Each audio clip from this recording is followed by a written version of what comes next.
ప్రస్తుతం నాతో రాజ్యసభ సభ్యులు అయోధ్య రామరెడ్డి గారు ఉన్నారు. మొత్తమే కూడాను రాష్ట్రంలో సామాజిక సాధికారికత బస్ యాత్ర ఎంత గొప్పగా జరుగుతుందో కూడా ఆయన మాట్లాడి తెలుసుకుందాం. సార్, చాలా అద్భుతంగా ఉంది నందిగామలో. పండుగ వాతావరణం ఉదయం నుంచి కూడా మంచి సందడిగా ఉంది. అసలు ఏంటి టానిక్ ఏంటి, ప్రజలేంటి, అడావుడు ఏంటి, అసలు అద్భుతంగా బీసీలు ఎస్సీలు అందరూ కూడా కలిసి ఒక బస్సు ఎక్కడం అనేది నిజంగా మీ పాలనలోనే చూస్తున్నాం.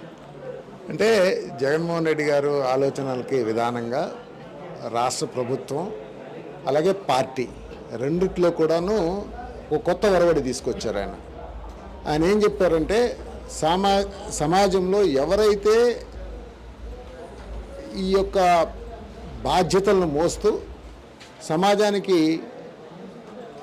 పొజిషన్ కూడా తీసుకోవాలని ఉన్నారో వాళ్ళందరికీ కూడాను అండగా ఉండాల్సినటువంటి బాధ్యత ఈ పార్టీది అలాగే ఈ ప్రభుత్వానిది అనేది మా సీఎం గారు, మా పార్టీ అధ్యక్షుడు రెండు ఆయనే కాబట్టి ఆయన పార్టీ తరఫు నుంచి కూడాను ప్రభుత్వం తరఫు నుంచి కూడాను మా అందరికి కూడా ఒక దిశానిర్దేశం చేయడం జరిగింది. దాంట్లో ఎన్ని డెవలప్మెంటల్ యాక్టివిటీసు స్టేట్ లెవెల్లో చేశాము, అలాగే ప్రతి కాన్స్టిట్యున్సీలో చేశామనేది చూపించుకుంటా దాంట్లో మరీ ఎస్సీ ఎస్టీ బీసీ మైనారిటీలు అందులో ఎవరైతే బిలో పావర్టీ లైన్ కానీ పూర్ కానీ ఉన్నారో వాళ్ళందరికీ కూడా ఈ ప్రోగ్రామ్స్ ఏ విధంగా ఇంపాక్ట్ ఇస్తున్నాయి, పాజిటివ్ ఇంపాక్ట్ ఇస్తున్నాయి అనేది చెప్పుకునే దానికోసం ఒక కంప్లీట్ గణాంకాలన్నీ కూడా తీసాము. ఆ గణాంకాలతో సహా ఈరోజు పూర్తిగా అన్నీ కూడా ఆర్బీఐ డేటా, అలాగే గవర్నమెంట్ ఆఫ్ ఇండియా డేటా, అలాగే స్టేట్ గవర్నమెంట్ స్టాటిస్టిక్స్ అన్నీ కూడా తీసుకొని వాటన్నిటిని స్టేట్ లెవెల్లో ఏ విధంగా ఈ యొక్క ఎవరైతే ఈ యొక్క గ్రోత్కి అర్హులు ఉన్నారో వాళ్ళందరికీ ఏ విధంగా బెనిఫిట్స్ వచ్చినాయి అనేది చెప్పడం జరిగింది. సార్, తెలంగాణ ఎన్నికల తర్వాత ఆంధ్రప్రదేశ్లో ఆ ప్రభావం ఏమైనా కనిపించే అవకాశం ఉందా?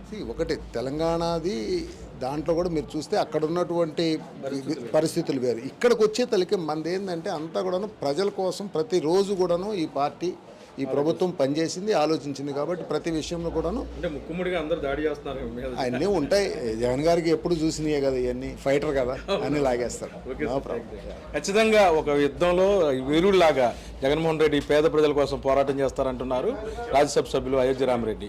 అంతేకాకుండా రాబోయే రోజుల్లో ఏదైతే రాష్ట్రంలో చేసిన అభివృద్ధి పైన పూర్తి గణాంకాలతో కూడాను రికార్డ్స్తో ప్రజల ముందు ఉంచడం అనేది నిజంగా ఏ పార్టీ కూడా అటువంటి సాహసం చేయలేని పరిస్థితి అయితే కనిపిస్తుంది. వీడియో జర్నలిస్ట్ విజయకృష్ణ కలిసి ఆర్టీఎం కోసం అబ్దుల్ అలీం, నందిగామ.